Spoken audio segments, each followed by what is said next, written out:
Commutator जो है ना, ये इसका मेचर के अंदर इस पोलर को डाल दें, कमोटेटर मजबूत हो जाए। अब इसका झटका चेक कर सकते हैं। अस्सलाम वालेकुम दोस्तों, तो आज मैं आप लोगों को लिनोमीटर के आर्मेचर के बारे में बताऊंगा। ये लिनोमीटर का आर्मेचर है, आप देख सकते हैं।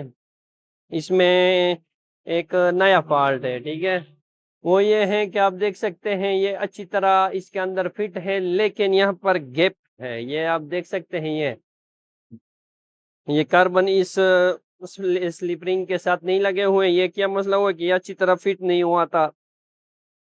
एक मिस्त्री इसको फिट कर रहा था तो अच्छी तरह फिट नहीं करवा रहा था, इसलिए ये इसका जो कमोटेटर जो है ना, ये इसका ये इधर चला गया है उससे, ठीक है। और ये कार्बन की जगह उसमें गैप आ गया है, ठीक है। तो इस प्लेट को खोलते हैं और इसका ये चेक करते हैं।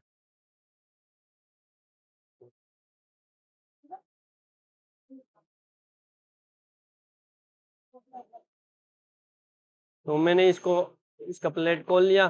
अब आप दोबारा चेक कर सकते हैं। ये यहाँ पर थोड़ा गैप आया हुआ है, असल में इस जगह तक होता है ये कमोटेटर, ठीक है। लेकिन ये यहाँ से नीचे की तरफ आया हुआ है, तो इसको वापस अपनी जगह पर लाते हैं। तो इसका बहुत आसान तरीका है।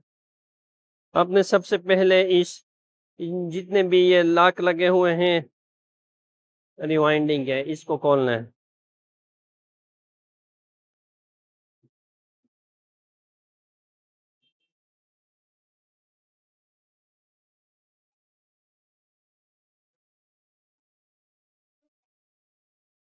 आप देख सकते हैं मैंने जितने भी ये लॉक लगे हुए थे उन सबको खोल लिया। अब इसके रिवाइंडिंग को यहाँ से जुदा करें।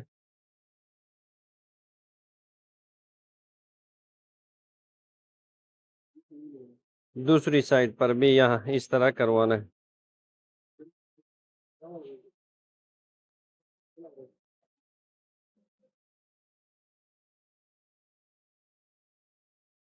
अब आपके पास इस तरह का पोलर है तो आर्मेचर के अंदर इस पोलर को डाल दें। अब इस वाले नाट को यहाँ से टाइट करते जाएं।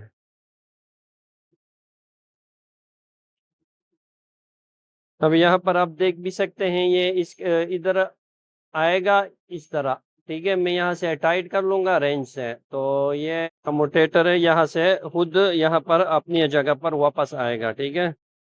अब आप देख सकते हैं कि वो वापस अपनी जगह पर आ रहा है।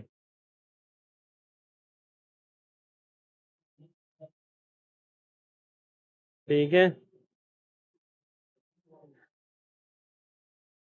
तो इंशाल्लाह ये आप वापस अपनी जगह पर आ गया, ठीक है। अब इसके लाइन दोबारा इसमें डालते हैं, जो लाइन मैंने हटाए थे उसको दोबारा इसमें डालते हैं। तो अब इसके बाद आपको तरीका बताते हैं। अब ये ग्लू है, इसके अंदर डालते हैं।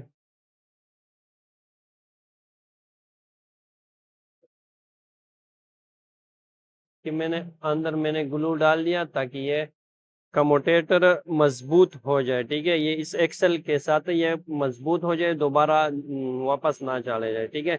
इसके बाद इसकी जो लाइन मैंने हटा दिए थे उसको लगाते हैं।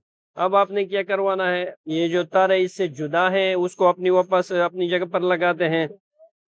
ये तार भी है इसका, ये वाला, ठीक है। तो इसको अपनी जगह पर वापस लगा ले। इसको भी लगा लिया। अब इस वाले को भी लगाते हैं। अब इसको मैंने रेगमाल के जरिए अच्छी तरह साफ करवा लिया। अब इस तार को भी वापस अपनी जगह पर लगा दें। ये मैंने लगा लिया। अब इस तमाम पॉइंट्स को अच्छी तरह बंद कर लें।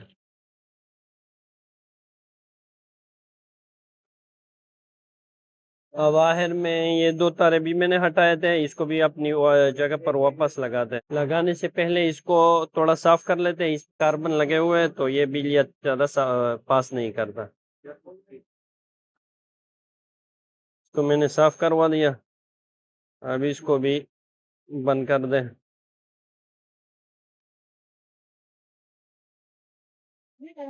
अब इस दूसरे वाले को भी मैंने बंद करवा दिया। अब आप देख सकते हैं ये इसका ये पॉइंट जो है ना वो टूट गया, ठीक है। तो इसका भी बहुत आसान हल है। हमने सबसे पहले इस जगह को साफ करवाना है।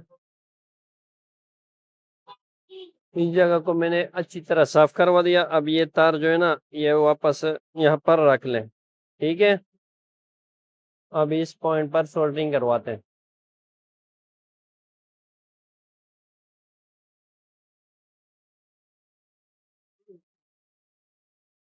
अब आप देख सकते हैं मैंने इस पर सोल्डरिंग करवा दिया। ठीक है, तो आप देख सकते हैं ये बिल्कुल रेडी हो गया।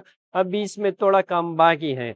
कुछ मिस्त्री हजरात के बस वैसे ही डालते हैं मोटर में। ठीक है, तो अभी इस तरह आपने मोटर में नहीं डालना है, बल्कि इस कम्यूटेटर को अच्छी तरह साफ करवाना है रेगमाल के जरिए। ये बारीक रेगमाल है, तकरीबन 150 नंबर का रेगमाल है। ठीक है, इसके से आपने इसको अच्छी तरह साफ करवाना है। तो आप देख सकते हैं मैंने इसको अच्छी तरह साफ करवा लिया। ठीक है, ये आप देख सकते हैं इसका ये जो कम्यूटेटर का जो मसला था वो बिल्कुल अब हल हो गया है। ठीक है, अब इसको कार्बन प्लेट में फिट करवाना है। कार्बन प्लेट में फिट करवाने का बहुत आसान तरीका है, यहाँ से पकड़ लें, दूसरे इस तरह पकड़ लें। ठीक है, अब ये आर्मेचर को इसके अंदर डाल दें। ये हो गया। अब आप देख सकते हैं बिल्कुल अच्छी तरह इसके अंदर फिट हो गया, और यहाँ पर भी आप देख सकते हैं। ठीक है, अब इसको बॉडी में फिट करवा दें। बॉडी में फिट करना बहुत आसान है, यहाँ से आप पकड़ लें इस तरह, और अभी इस तरह।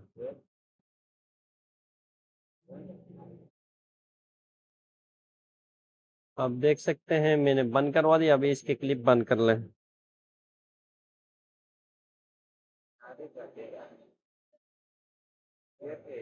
अब मैंने इसको अच्छी तरह बंद करवा दिया। अब इसको चेक कर रहे हैं।